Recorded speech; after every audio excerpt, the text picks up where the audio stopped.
Okay, good morning. We're on, we're live. Let's start with something that came out from Risk Media. There is no such thing as instant success. I want it all, I want it now. Yeah. That sounds nice, but it's not how it works, especially when it comes to success. True success in life, both personal and professional, takes time. It takes consistency of actions and discipline. There is no such thing as instant success. Even as the world of instant gratification we live in continues to grow with Amazon Prime same-day service, mobile apps that let us order ahead at Starbucks, and other click-of-a-button pleasures. Take weight loss, for example. It's a math problem in most cases. Calories taken in versus calories burned over time. Building wealth is the same thing. Dollars invested today, compounded over time, builds wealth. The same process can be applied to sales success. A series of activities, such as following up on prospective sales leads, consistently done over time, leads to success. Most sales are made after the 8th contact. No magic here. Skills are important. However, suiting up and showing up more often leads to more sales. You can accelerate your results by doing more scheduled activities over time. You're less likely to be distracted with a structured day. Hold on a second. Grab 2 more people. Information flies at us at light speed. Our brains are inundated with data at all times. This influx of information causes confusion, fear of missing out, and makes us feel busy. But being busy isn't the same as being productive. So how do you ramp up those productive activities that lead to success? Establishing the right habits, ones that are repeated daily, is the best way to achieve your goals. Success isn't achieved overnight. It's a process that's filled with small steps, but small steps of successes built on top of each other lead to big success. So I know this is said over and over again, but every once in a while, the manager feels it has to be said again, because the number one thing I see in terms of getting people to be successful is consistency. And real estate, tends to be filled with inconsistent players. So let's start with that. Any questions, suggestions, comments? Okay, let's go to inventory that we received in the last 3 weeks since our last meeting. So the only REO was a duplex in Canarsie, 645 East 80th Street. 5-bedroom, 2.5 bath, listed at $550,000. All the others were traditional listings, and we have some of the listing agents on the call. And right next to me is Shirley, and she listed 20 Coach Lane. Is it still available? Yes? Okay. Please get a buyer. 20 Coach Lane. No, Mutton Town. 1.55 million. Not in your neighborhood, Michael. 2 acres. So the taxes are a reasonable $31,000, right? And it's 5 bedrooms, 3.5 baths. Anything else we want to say about it? Nothing? Okay, excellent. Mark, 3 Maxine Avenue is still showing as listed. I thought we had a deal. We had one deal. The buyer went south. We called on the second deal. Hopefully the contracts will be signed by the end of the week. Nice. Excellent. Okay, that's what I like to hear. What For more address was money, that? by the way. More money, of The course. second deal, we got more money. Just wait another month, it'll be another 5%. That's the way it goes. Okay, Angel, you just got on a call. Is Yeah. 416 Oakwood Road still available? Yes, it is. Okay, how are we doing with showings? I haven't had any. None. Wow, okay. Yeah. Are we calling around to agents in the area to see what they think about it? I sent an email blast to RSP postcards. Okay, Was able to give me a list of all the realtors that have sold properties in that area. nice. I That's sent an great. email blast, and I'm going to try to do something else. Yeah, I think you need to call or text them and ask them if they want to preview it. Yeah. One of the things we need to do is get some feedback on the pricing and how long has that been on the market now? Tomorrow will be 2 weeks. Okay, 2 weeks, no showings in this market. We need to watch that closely, but let's try to get some other agents to give us some feedback. Okay. Excellent. Joe, 10 Valentine Drive is still available? Still available. Okay, so that's a raised ranch at 1.2 million with taxes at 20,000. Yes. Well, Okay, yeah, a little over 20. okay. And what do we got to say about that listing? It's a beautiful wide line, raised ranch on a slab, 4 bedrooms, 3 baths, updated in 12 and 13 with new roof, boiler, windows, siding, 4-car driveway, 2-car attached garage, well maintained. This is in Albertson. Yes. What And it school has, district is it? It's East Williston. East Williston Schools. Yes. Yeah. Shirley's eyes lit up. 1.2 million. Too high? How about 1.1 million? Is that good? 115. Come on. What do you feel? Okay. Do I hear 1,050,000? Sold. I have authority to sell it. Sold. Okay. We got a seller that's ready to get out. So we do all we can to help Joe on this one. It's a great neighborhood, fantastic schools. And, this is a mid house.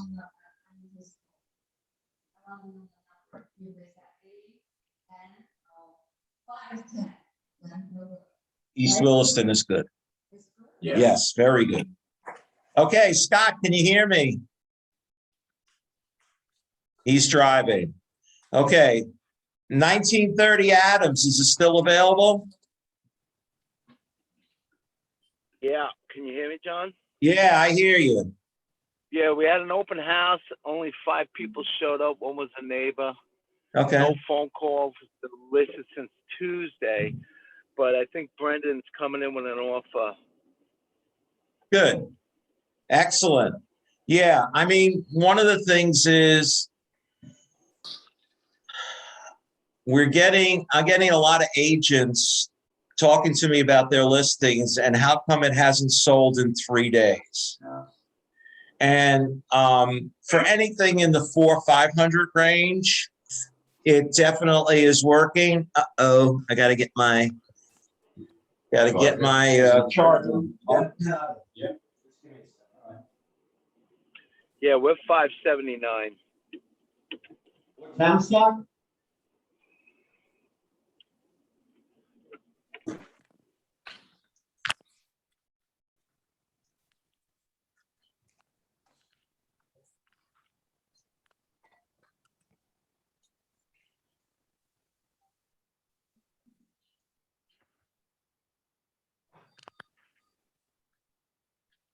Okay. Don't want to lose my power.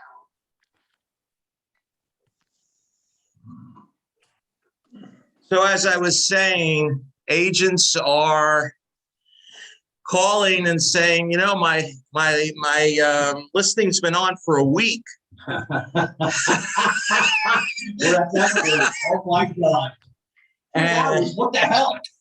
Yeah, so here's the deal. Spring is over. It doesn't mean that the current situation has changed very much, but especially at higher price listings, we should expect 3 to 6 weeks for many listings to get an offer. And that is okay. Everything just keeps changing. And it is not the end of the bull market in housing. There is a little bit of buyer being tired, trying to get a house. There's a little bit of buyers put off by the long lines at open houses, by the bidding wars that seem to go on and on and on. And there's a good number of buyers that are not going to buy something that doesn't come in appraisal value. So that being said, I don't see much change in the market. I don't see that things might not be super hot, but they are definitely hot. And most listings are going to go at or over market. So a little bit of patience. And then my idea is any house we're talking about now that hasn't sold by July 4th, let's talk after July 4th weekend and see where we are with that house and see what needs to be done and make sure you're doing everything you need to do to get things done. One of the big suggestions I have, there are actually 2 suggestions I have. And the first suggestion is for a house that's been on the market a couple of weeks and maybe not gotten a lot of shows, calling or texting agents in the area who you know do multiple sales a year in that area is a very good idea. Number one, you're going to invite them to a preview whenever they want. And you got to make sure your homeowner is flexible with these previews. And then number 2, you want to get some feedback from them. So, you know, I've been telling you over the last couple of months, do not list it below market, list it a little above market. I still think that makes sense, but you might run into a little bit more resistance than you did 2 months ago. That doesn't mean it's not going to sell. As in Mark's case, we actually got more money the second time over. So a little bit of patience, but let's not just sit on our hands. Let's do something. So there's 2 things I would do. Number 1 is contact those agents. Number 2, I would look into home snap advertising. It's very inexpensive. For $100, you should get 15 to 20 leads. Now, these are internet leads, I understand, and probably only 1 of 15 is ready to buy. But one of the things we need to do is use every listing we get to get more business. And obviously, number 1, we want to get our next listing. So I know that things are selling very well. We don't seem to have to do a lot, but if we don't put in that effort to market that house locally, we're wasting an opportunity to be able to get some of those neighbors into our database. And whether they're going to list now, in 3 months, 6 months, or a year, we need to look back and say, look, I had this listing last March, and now I have 3 other deals out of it. And if you're not using your listings that way, it's a big waste. It's not a matter of getting a listing and selling it. Right now, a monkey could do that. The question is, can we get more business out of the listings we have? And it is very important that we actively market, especially to the area. Now, the other suggestion I have is with the RSP postcards. They are not the perfect system, but the sellers who get them love the fact that they can put in a code on the internet and get an automatic valuation of their house. And everybody who does that ends up on your list. You get their contact information. One of the things I heard at the managers meeting yesterday was one office is doing very well, not by sending them out to the 100 or 200 people that the RSP will pick if you just say, send it to the neighborhood. They are being successful by creating a targeted list in the area, and every listing, that targeted list gets the just listed, just sold. So if you're working an area, whether it's Syosset or West Islip or where Plainview, it doesn't matter. The point is, if you pick like a mini farm, 200-300 houses, and you put that in a CSV and you upload that to RSP, now every time you get a listing, every time you sell a listing, the same people are going to see that. That's going to be a lot more effective than sending 100 this time and then 100 that time. The whole point of marketing is being consistent. And if you're not being consistent with targeting people, you're probably wasting the money you're spending on the postcards. So I recommend spending a little bit money. You got a listing, you're going to get a check. Spend a little money on HomeSnap. Spend a little money on the postcards, but make sure you're targeting with the postcards. That's very important. Any questions about that? Okay. So the other thing I heard at the managers meeting yesterday was one of the managers said to me, inventory is rising. It's coming up and we're starting to get more listings. And I said, I don't know about that. And I had to go this morning and check and see how things were doing in terms of inventory levels. And the answer is up and down, which proves that real estate is hyper-local. So Nassau County overall on June 1st had 3,585 listings. Now we have 3,800. Okay.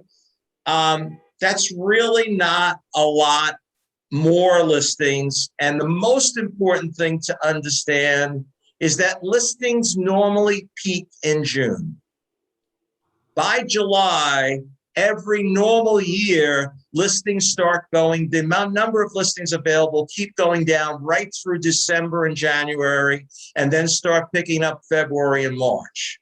So the main listing season is practically over by July 4th.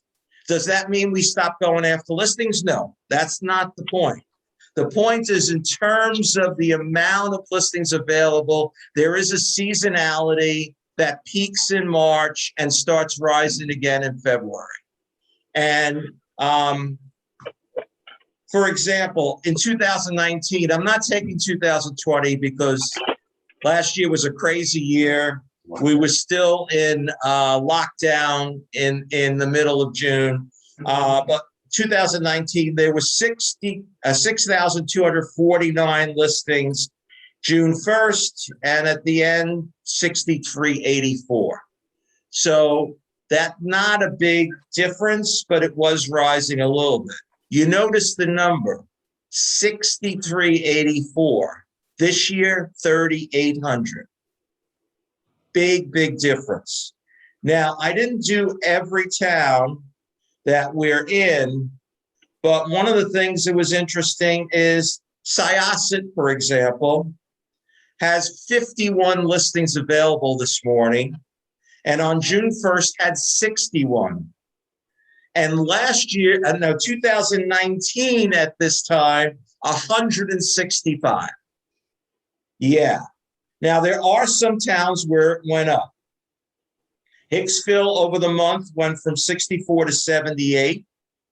But in 2019, that number was 118. So way below what we're normally used to. Levittown went slightly up from 72 to 75. 2019, 151. Farmingdale went up big, 39 to 53. But in 2019, that number was 75. Massapequa went to 110. It was 216. East Meadow went to 55 from 40. It's been going up and down. It's interesting. East Meadow, end of January 50, end of February 40, end of March 44, end of April 59, end of May 40, and end of June 55. Versus 2019, 102 available listings, now 55. So these things have to be taken in context. The biggest surprise to me was Suffolk County. Suffolk County, at the beginning of the month, had 4,277 listings, and right now has 3,567. And 2019, this time, it had 5,554. So are we in the same market? I think so. Mini markets will go up and down a little bit, but the fact is we are on the downward slide now in terms of listings, which makes every listing you get from now on twice as important. Absolutely twice as important. So it was interesting to me, the manager who had told me the listings were up, they were up in his town, but that's only looking at one part of the elephant. When you walk around the elephant and see all the things that are going on, you get a better view. And it's pretty obvious now we are listing poor, and we have basically shot our wad. We're at the point where, listings, the number of listings available can only go down from here. So we have to do everything we can to get those listings. And when we get those listings, we need to make sure that we use them to get the next listing, the next deal. If you have problems with this or have questions about it that you don't want to mention now, that's okay. You can put something in the chat if you want, or we can talk offline. That would be good. Okay, today is a very big day. It is the last day of the state of emergency in New York State. There are no more restrictions as of tomorrow. Yes, and if you are a prospector, I have one I'm looking at right now, you get back on the phones. You've been put off the phones for almost a year and a half. And now there is no excuse except for the fact that you're not used to doing it anymore. The thing I want to emphasize, though, is this is not a time for the converters, networkers, or marketers to start being prospectors. If you pick the prospecting as something you want to do, now you have the possibility of actually using that and getting back to your normal mode. It doesn't mean that if your choice of moving your market, moving your business is from a networking point of view or a converter point of view or a marketer point of view, you should get on the phone now and start talking to FSBOs and expireds. I do not recommend that. I do not recommend that you spread yourself out so thinly. You need to pick one of the four and you need to go deep in that. Now, networkers are going to be helped by the end of the state of emergency because things are going to open up and there are going to be more in-person networking opportunities, and then the marketers are going to be helped because a lot of them have farms and now they can start calling their farm areas. So it does affect a lot of us, even not only the prospectors, but one of the things is probably your skills are a little rusty on the phone. Maybe we should sit down and talk about your phone skills and what you need to upgrade. And I'd be happy to have a session with anybody to do that. And that leads us into the business plan review. So next Thursday, I believe, is July 1st. Yes, and the first half will be over. Now, it's going to be a long July 4th weekend, especially for me. I'm hoping to take off Tuesday as well as Monday. But as of Wednesday, the 6th, I will start scheduling your business plan reviews. We will talk about several things. We will talk about your business to date and what you expected to do and what you did do. We're going to talk about your main way of marketing yourself and how you're working as a prospector, converter, networker, or marketer. And then we're going to talk about how you're using DeltaNet. We have an amazing tool that most of you have not scratched the surface with. And whatever type of marketing, whatever of those four things you decided to do, the basis of all of it is following up with the leads you get, following up with the people in your database. If you haven't created a campaign to make sure that you call everybody in your database 4 times a year, you're not using DeltaNet properly. So I just did it with one agent the other day, and we created a campaign so that everybody in the group that he assigned this campaign to would be given a call on day 1. Now, obviously, he had 300 people in the group. It's not going to be the first day, but between day 1 and day 90, everybody should get a call.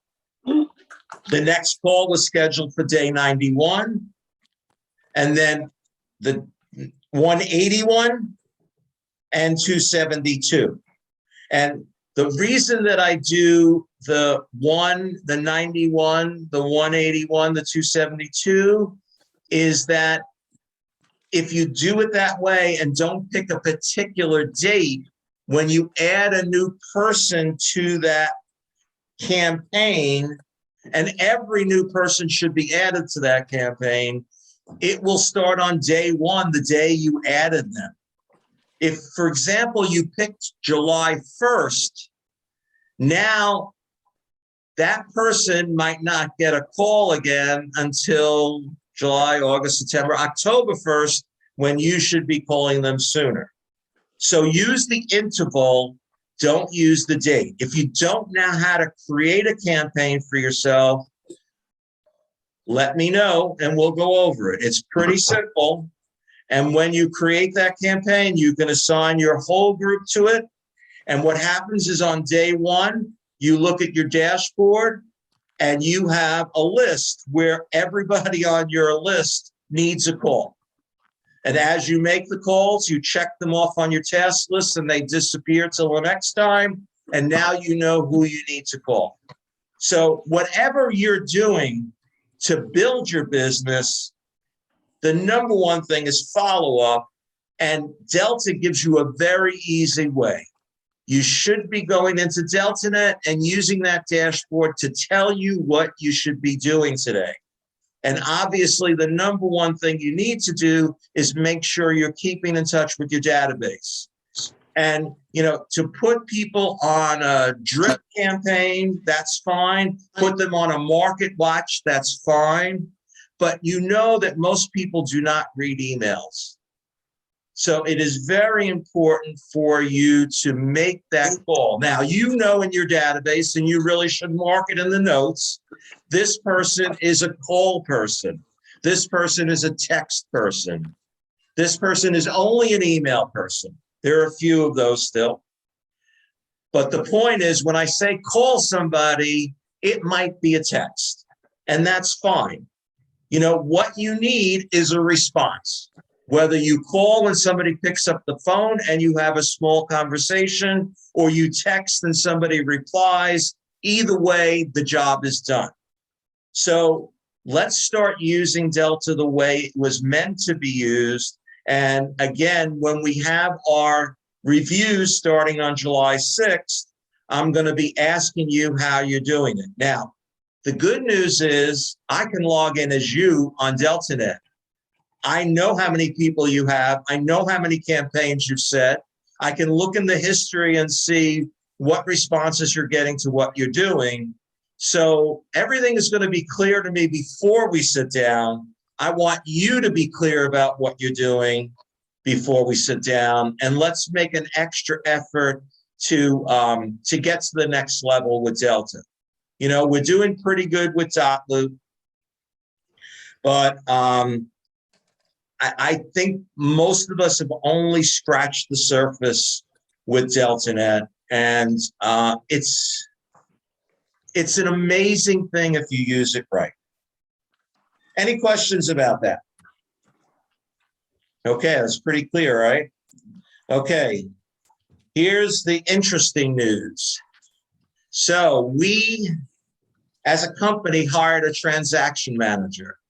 Transaction manager is there to help the manager do their job of making sure that the paperwork is right.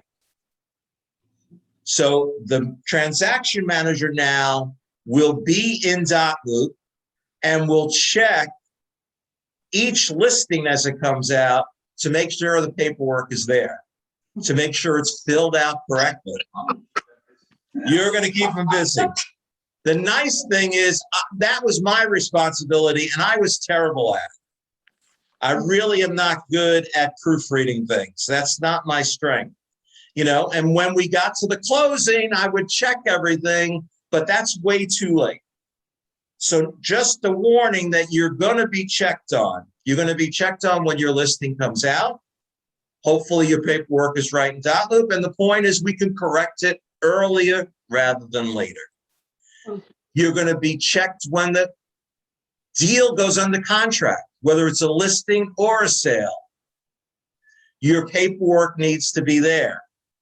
Your fair housing, your agency disclosure, your sales agreement, lead paint if it's necessary. When it closes, now your transaction report has to be complete, and I recommend that you actually complete it on contract. Do not wait till after you get the check to fill out your transaction report. All it's going to do is delay your payment, and I have no control over it now. The fact is they check it and then clear it to me to finally approve it. So if they Can I add something to that? Sure. Okay, so just so you know, the person who is the transaction manager came with us from Coldwell Banker. She was actually, you know, reviewed like new systems that we had, and she was in charge of all the admins in the company. She is absolutely lovely. Her name's Allison DeRuga. She knows stuff inside and out, so she's not coming at you from a new place. So I just wanted to let you know that. She's great. She was a good choice. Yes, she seems to be very eager to do her job, and I am very happy that she's eager to do it, because that really puts me off the hook and puts you all on the hook for getting your paperwork in properly. You know, paperwork isn't important until it's important, and then it's too late. And there's two things that paperwork have to do with. Number one, your check. Not only getting it from us, but protecting that check from other people who might want to take pieces of it. And if the paperwork is not right, you're likely to lose money. Number two, your license. Now we got the Department of State and we got a bunch of people looking at fair housing.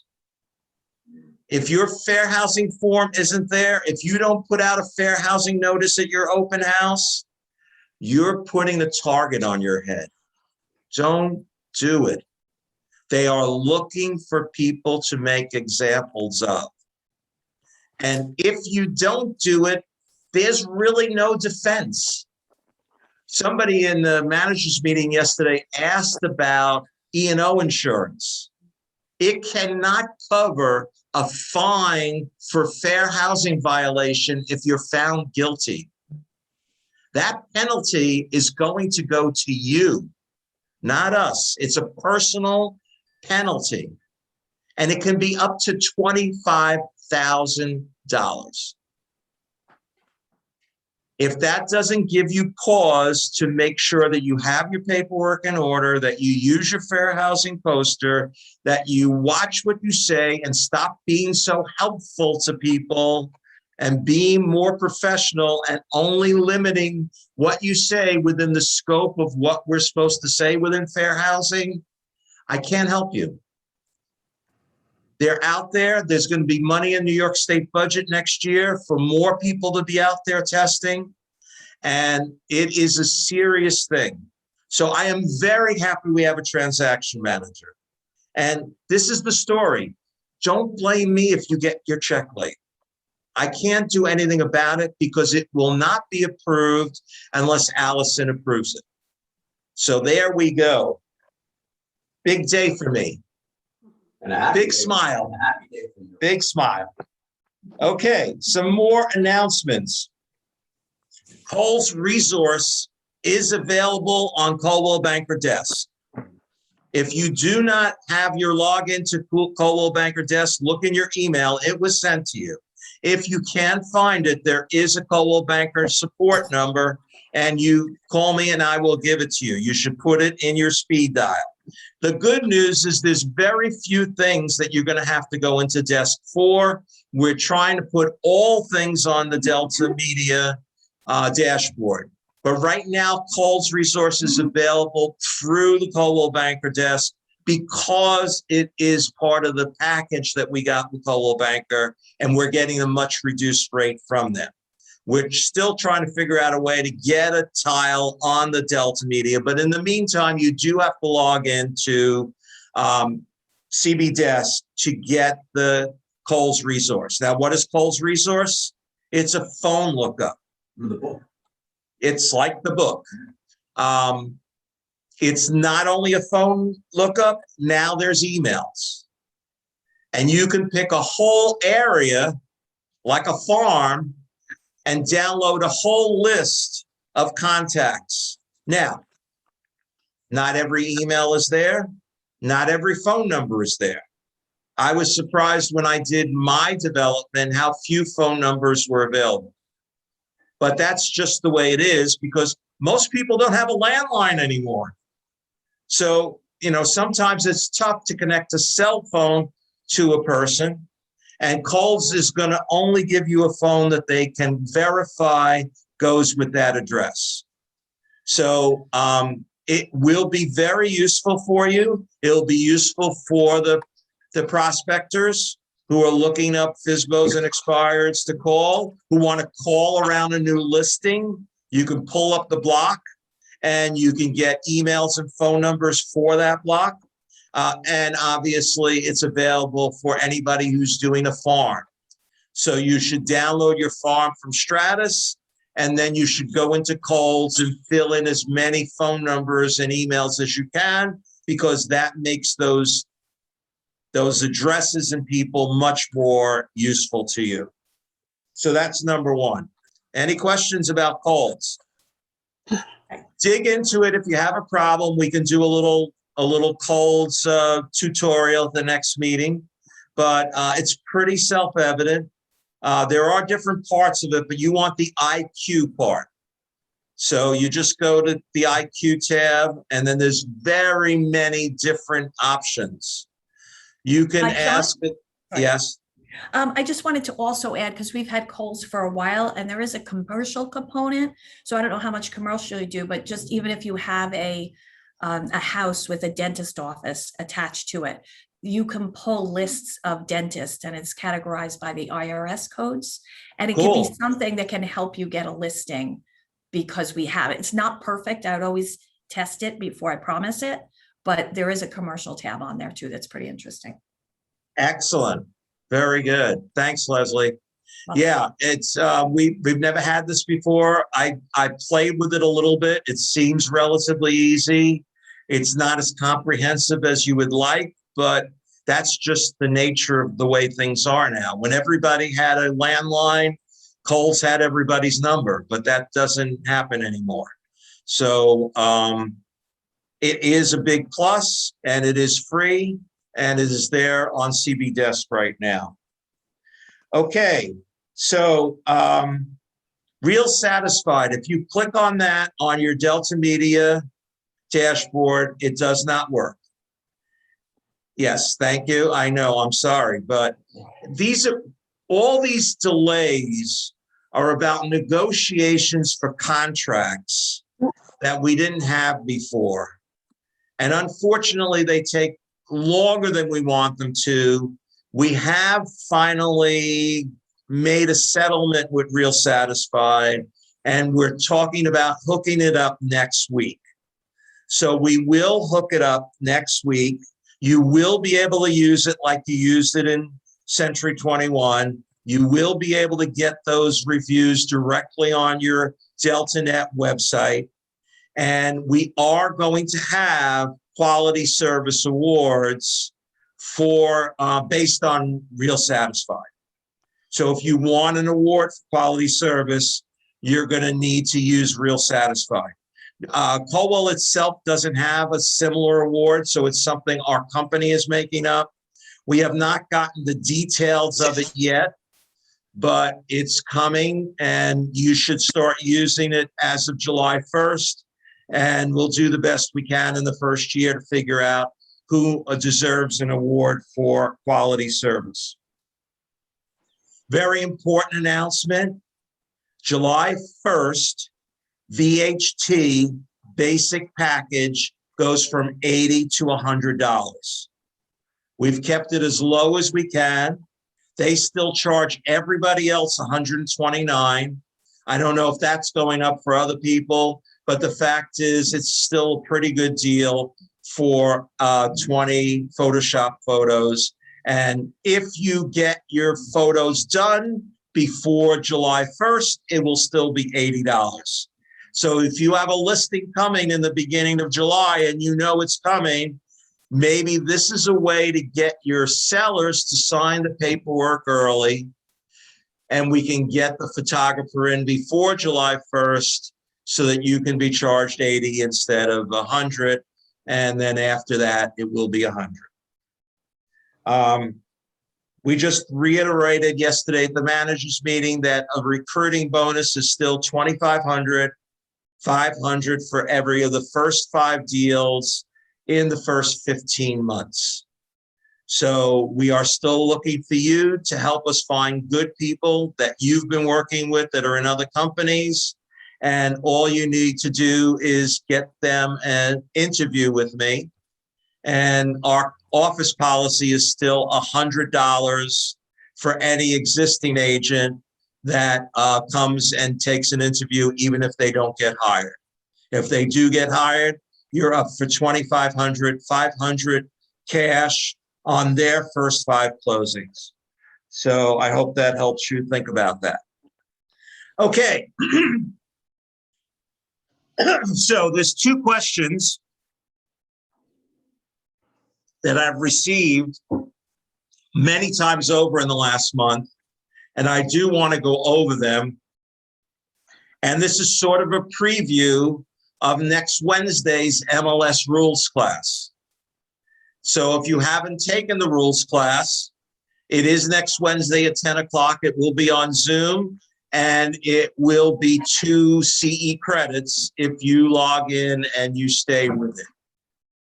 So the first thing that's a little confusing to all of you is the clear cooperation policy, which was effective on May 1st, 2020.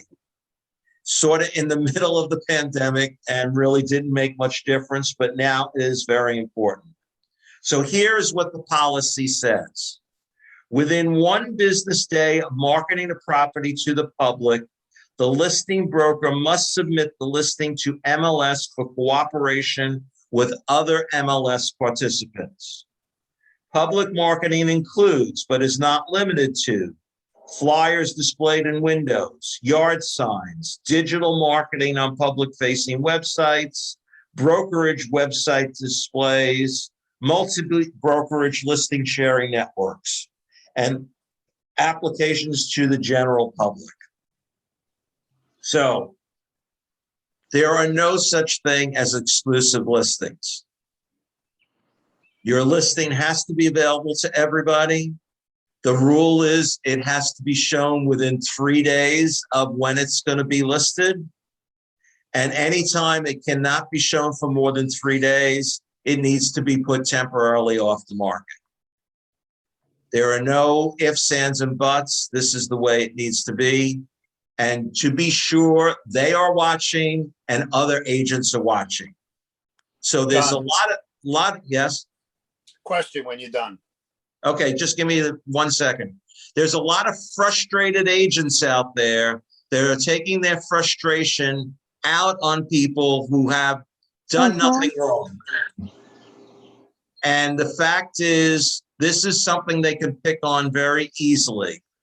You're listed, they call you, it can't show for 5 days, you're in trouble. Don't do it. You need to talk to the owner about making the house available at least every 3 days, or making very clear this is the only time for showings. And if it's the only time for showings, it's the only time you can show it. Now, it's not such a big deal in this market where you can literally show a weekend and take it temporarily off the market Monday and probably have 2 offers. But the fact is, you need to be clear on what you can do. So no sign can go up, no internet can go up, and then it needs to be listed. Okay, Yeah. What's the question? I'm noticing agents outside of our company are doing, I guess you call them pocket listings, where they're not putting them on the MLS. They're just doing internal and word of mouth. Legal, not legal? It depends on how they're doing it and what the paperwork says. I don't think they're listing them. I think they're just telling the seller that we'll take care of it, and they're just doing it on their own without going on Okay, multiple and they're listings. getting a full 4% for not listing it on multiple listings?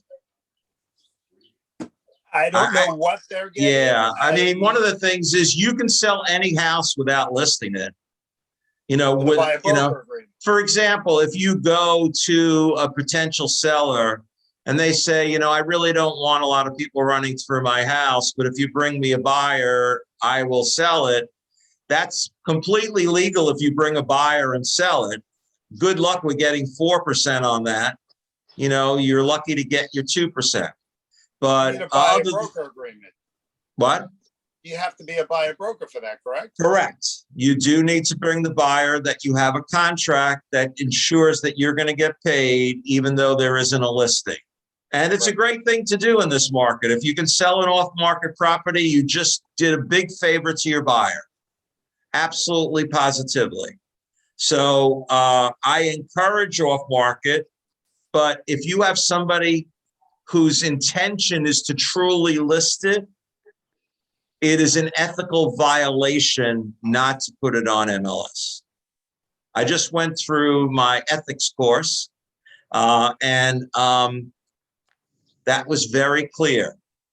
You have a fiduciary responsibility to your client, to their wishes, not your wishes. And it is very important for you to follow your client's legal instructions. If you have any questions about the gray area here, let me know. There's always gray area. There's always exceptions. There's always things that come in the way. But this is a pretty clear policy that's been effective since last year and will be enforced.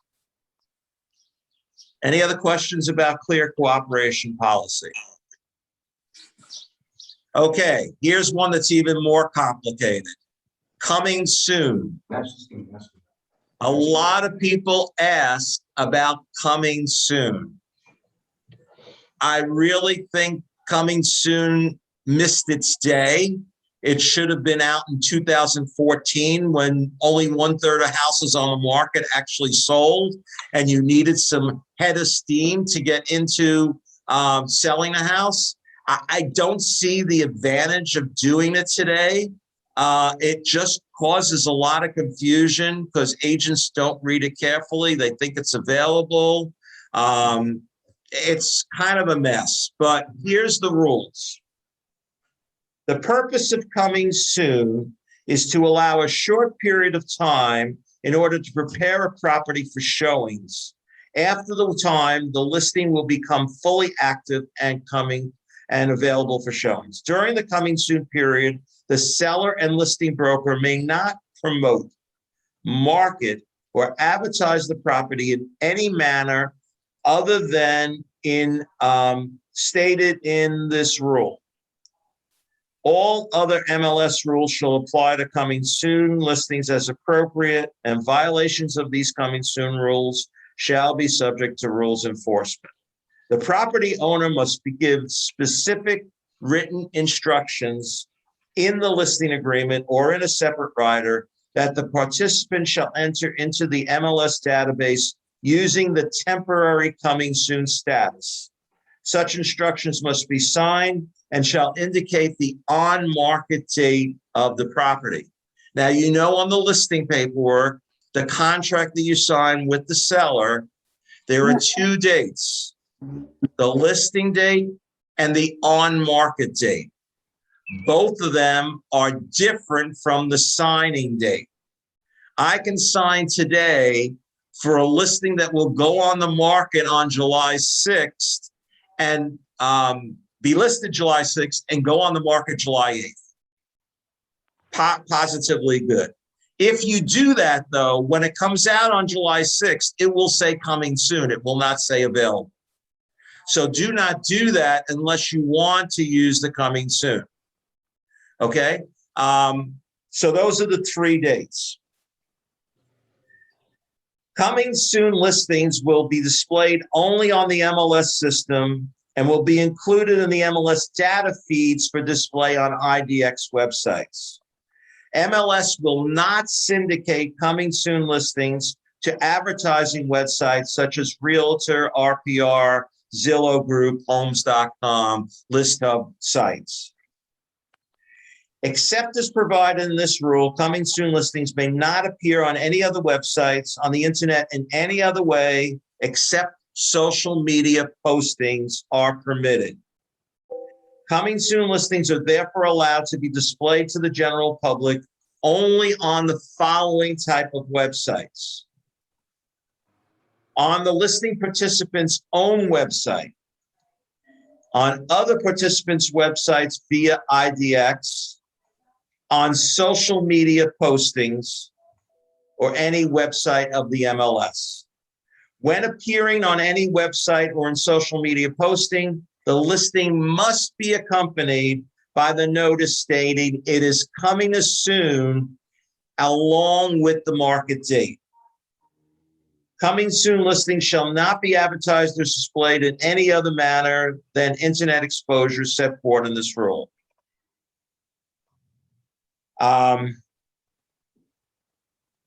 You can put in your social media the date of a future open house as long as it's marked coming soon and the market date of the house is listed on the advertisement.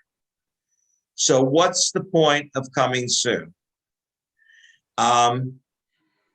If you have a big social media following, if you do well keeping track of the people in your database, you do get some advantage for telling them beforehand that something is coming.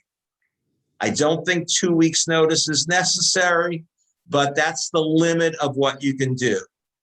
What it does is give you a personal head start on listing it. Now, my argument is you can call everybody in your database and tell them it's coming without posting them as coming soon on MLS. I don't think there's any advantage to you because the general public does not see it. And the other disadvantage is that other agents across the MLS do see it. So they can make the same calls to their database as you're making to yours. But for good or for ill, that's the way it is. That's what the rule is. And if you want to use coming soon, let's talk about how you're going to use it and what advantage you think it is to you. And then we can make sure that it's properly done. Any questions on coming soon?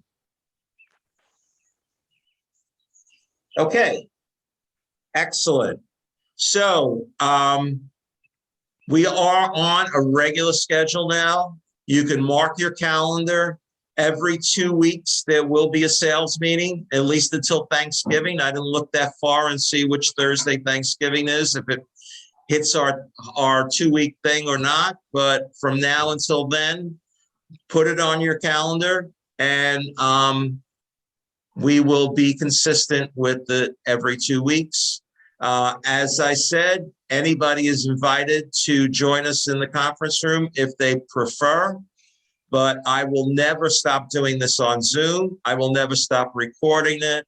It will always be available on YouTube, and I'm hoping that's helpful to you. Any feedback you have as to how we handle the now new non-state of emergency would be very useful to me. So I always want your feedback. And the last thing is, think about what you would like to do this summer as a social, whether we go on a picnic or go to the beach or go to the track, or we've done several different things in summertime as a group. I would love your texts and emails as to what your preferences are.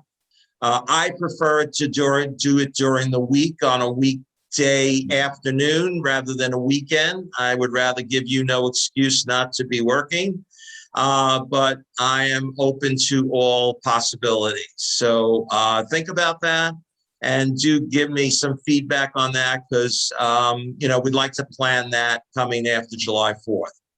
And we will be starting the study group on Napoleon Hill after July 4th. More data will come on the next sales meeting when we will actually set the date and time. If you have any feedback on that, when it should be, if you're interested, if you want to help me with the course, I'd be very happy for you to give that. Okay, Quentin, you're sitting there. Let's just get a quick update on these boring interest rates. Well, yeah, the big news was last week the Fed made some comments about inflation being less transitory than they had initially said. Nobody really believed them in the first place, and we're seeing more inflation. So, of course, that means interest rates are going up. When they made their comments, the bond market did a knee-jerk reaction, and rates went up about 0.25%. Some of that was alleviated a little bit after, but not all of it. So rates are a little bit higher than they were a couple of weeks ago. The big news yesterday that we don't exactly know what it's going to mean is that Mark Calabria, the gentleman who was in charge of the FHFA, which is basically Fannie Mae and Freddie Mac, was removed from his position by the president. The Supreme Court said that the president could do that. It was primarily because he was headed in a direction that was contrarian to the desires of the current president and his policies. So we're going to see what that means, because Mark Calabria was not real popular, let's say, in the banking industry, what he was doing to mortgage. And, he did some things that were expenses passed on to consumers, higher interest rates on second homes and non-owner occupied properties, significant changes. So we'll see what that means, but hopefully that'll shake out in the next couple of weeks. But interest rates slightly up and expected to continue to do so primarily because of inflation. And also if the Fed Reserve reduces buying of mortgage-backed securities, we'll see what the free market does with that as well.